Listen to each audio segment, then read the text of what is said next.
ఎన్ని అవమానాలు, ఎన్ని కష్టాలు, ఎన్ని తప్పుడు కేసులు పెట్టి జైల్లో పెట్టినా ఏ రోజు కూడా ఎవరికి కమిట్ అవ్వలేదు, ఎవరికి తల ఉంచలేదు.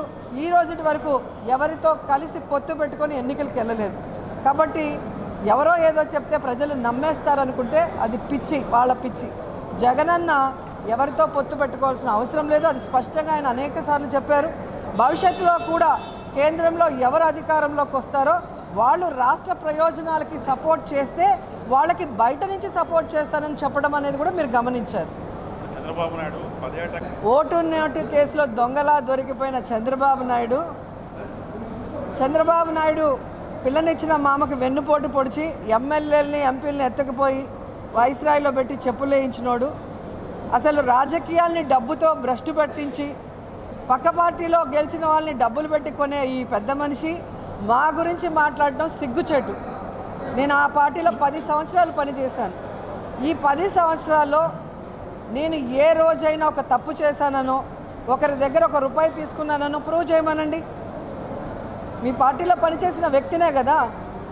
ఈరోజు 24 సంవత్సరాల తర్వాత ఈరోజు ఆయన కనిపిస్తుంది నేను పదవులు అమ్ముకుంటున్నానని. దీన్ని బట్టి ఆయన స్థాయి ముఖ్యమంత్రి స్థాయి నుంచి మా స్థాయికి వచ్చేసింది అనేది గమనించాలి. జగన్ గారి మీద వాళ్ళ చెల్లెలే చేసినప్పుడు ఎవరో తెలియని వాళ్ళు మనం సామాన్యుల్ని కౌన్సిలర్ చేసినప్పుడు వాళ్ళ అమ్ముడిపోయి మాట్లాడరని ఎలా అనుకుంటారు మీరు? వాళ్ళ వ్యాపారం ఏంటో ఒకసారి కనుక్కోండి. వాళ్ళు ఈరోజు కౌన్సిలర్ అయ్యారు అంటే వైఎస్ఆర్సీపీ పుణ్యం. సామాన్యుల్ని కూడా ఈరోజు ఎంపీల్ని, ఎమ్మెల్యేలని, ఎమ్మెల్సీలు చేసి అన్ని సామాజిక వర్గాలకి న్యాయం చేసిన వ్యక్తి జగన్మోహన్ రెడ్డి గారు.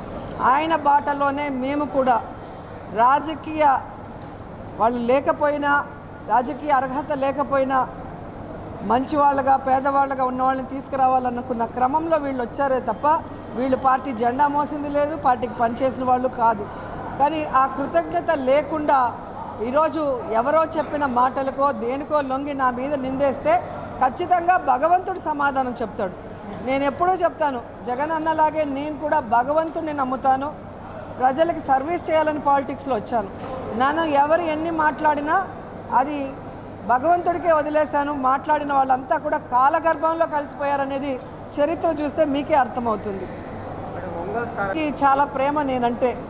ఒకసారి సీట్ లేదంటారు, ఒకసారి సీటు ఎంపీగా ఒంగోలు ఇస్తానంటారు. పక్క రాష్ట్రాలకి ముఖ్యమంత్రులు కూడా చేసేసేలాగా ఉండరు వీళ్ళు మా అందరినీ చూస్తూ ఉంటే. అంటే వీళ్ళ ఫ్రస్ట్రేషన్ ఎలా ఉంది అంటే తెలుగుదేశానికి, జనసేనకి, ఈరోజు కాంగ్రెస్కి అభ్యర్థులు లేరు అనౌన్స్ చేద్దామంటే. సో అది లేక ఏం చేస్తున్నారు, వైఎస్ఆర్ కాంగ్రెస్ మీద పడి అడవటం.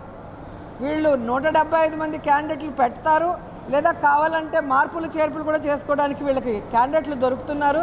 మాకు దొరకట్లేదే అన్న బాధ, కక్ష సాధింపు, ఈ విధంగా క్యాడర్లో కన్ఫ్యూజ్ చేస్తూ లీడర్లు కొట్టుకునే పరిస్థితిని తీసుకొస్తుంది పచ్చ ఛానళ్ళు మాత్రమే అని కూడా ఈ సందర్భంగా తెలియజేసుకుంటున్నా. ఈరోజు నియోజకవర్గంలో వర్క్ చేసుకుంటున్న నాకు ఎక్కడో ఒంగోలుకు పోవాల్సిన అవసరం ఏముందో కూడా నాకు అర్థం కాల. ఈ ఏబిఎన్ గారు కానీ, ఆంధ్రజ్యోతి రాధాకృష్ణ గారు కానీ, లేదా రామోజీ గారు ఏమన్నా నగిరికి వచ్చి కంటెస్ట్ చేస్తారా? వాళ్ళ ఇంట్లో మనవరాళ్ళు చేస్తారా? పోనీ వాళ్ళకి కావాలంటే జగన్ గారిని అడగచ్చు కదా. ఎందుకు ఈ విధంగా పేపర్లో రాస్తున్నారో నాకైతే అర్థం కావట్లేదు. నిన్నటి వరకు పెద్దిరెడ్డి అంకుల్ని దేవుడు అంటూ నెత్తిన పెట్టుకొని తిరిగిన ఆ ఎమ్మెల్యే ఈరోజు పెద్దిరెడ్డి అంకుల్ గురించి, మిథున్ రెడ్డి గురించి మాట్లాడడం చాలా బాధ వేసింది నాకు. ఎందుకంటే ఆయనకి ఎమ్మెల్యేగా 2014లో సీట్ ఎవరు తీసిచ్చారండి? ఓడిపోయిన తర్వాత కూడా మళ్ళీ 2019లో సీట్ ఇప్పించి ఆయన్ని గెలవటానికి అందరి నాయకుల్ని, కార్యకర్తల్ని క్రోడీకరించి మాట్లాడించి గెలిపించింది ఎవరండి? మరి అలాంటి వ్యక్తి గురించి ఎలా మాట్లాడతారు? ఈరోజు గురుమూర్తి గారు ఎంపీగా ఉన్నారు. ఆయన్ని ఎమ్మెల్యేగా వెళ్ళమన్నప్పుడు ఆయన ఈరోజు పార్టీ ఆదేశాలని గౌరవించి ఎమ్మెల్యేగా వెళ్తున్నారు. అలాగే ఆ ఎమ్మెల్యే గారిని ఎంపీగా పంపించినప్పుడు పార్టీ ఆదేశాలని గౌరవించి ఎంపీగా వెళ్ళాలే కానీ ఈ విధంగా కక్ష సాధింపుగా మాట్లాడుతున్నారు అంటే మరి అది ఆయన ఆన్సర్ చెప్పాలి అలా చెప్పడానికి కారణం.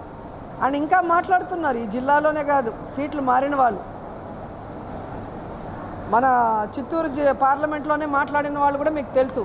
నేను ఒకటే చెప్పగలను, వాళ్ళకి ఎమ్మెల్యే సీట్లు ఇచ్చినప్పుడు ఆ ముందున్న సిట్టింగ్ ఎమ్మెల్యేలు సపోర్ట్ చేస్తేనే కదా వీళ్ళకి సీట్లు వచ్చి వీళ్ళు గెలిచారు. అలాగే ఈరోజు పార్టీకి ఆ ప్రాంతంలో ఆ నాయకత్వం చెప్పిన దాన్ని బట్టి మార్పులు చేర్పులు చేసేటప్పుడు పార్టీని గౌరవిస్తే ఖచ్చితంగా ఎన్నికలు అయిన తర్వాత పార్టీ పని చేసిన వాళ్ళకి ఏదో ఒకటి ఇస్తారు. అది ఈ దేశంలో ఏ రాష్ట్రంలో జరుగుతుందో లేదో కానీ ఆంధ్రప్రదేశ్లో జగనన్న ప్రభుత్వంలో జరిగింది 2019 నుంచి 24 వరకు, భవిష్యత్తులో కూడా జరుగుతుంది. కాబట్టి ఈరోజు పార్టీ లాయలిస్టులంతా కూడా అడ్జస్ట్ అయ్యి పక్క కాన్స్టిట్యున్సీస్కి వెళ్తున్నారు. పార్టీకి మన అవసరం అక్కడ ఉంది. ఇప్పుడు మా మినిస్టర్ గారు ఉన్నారు, ఈరోజు గౌరవంతో పక్కకు వెళ్ళి వర్క్ చేసుకుంటున్నారు. ఎందుకంటే మొదటిసారైనా కూడా వాళ్ళని గౌరవించి మంత్రి పదవి ఇచ్చి ఈరోజు పార్టీకి అవసరం ఉందన్నప్పుడు పనిచేయాల్సిన బాధ్యత మా మీద ఉంది. దాన్ని ఎవరో ఒకరు నెత్తిన మట్టేసేసి వాళ్ళు వీళ్ళు నియంత్రులు అంటే అది కరెక్ట్ కాదు. ఈరోజు జగన్మోహన్ రెడ్డి గారి ఆదేశానుసారం రాయలసీమ జిల్లా అంతా అనునిత్యం ఈ ఏజ్లో కూడా తిరుగుతూ ప్రతి ఒక్కరిని కూడా సమన్వయపరుచుకుంటూ పార్టీ విజయం కోసం, జగన్మోహన్ రెడ్డి గారు మళ్ళీ ముఖ్యమంత్రి అవ్వడం కోసం పెద్దిరెడ్డి గారి కుటుంబం ఎంత కష్టపడుతుంది, ఎంత పనిచేస్తుందో చిన్న పిల్లోడిని అడిగినా కూడా చెప్తారు. కాబట్టి రాజకీయంగా తన జీవితాన్ని తనే జీరో చేసుకున్నారని మాట్లాడిన ఎమ్మెల్యే గురించి నేను చెప్పగలను. ఎందుకంటే పెద్దలు చెప్తారు రాజకీయాల్లో హత్యలు ఉండవు, అన్నీ ఆత్మహత్యలే అని. ఈరోజు తను రాజకీయంగా ఆత్మహత్య చేసుకున్నాడని కూడా నేను చెప్పగలను.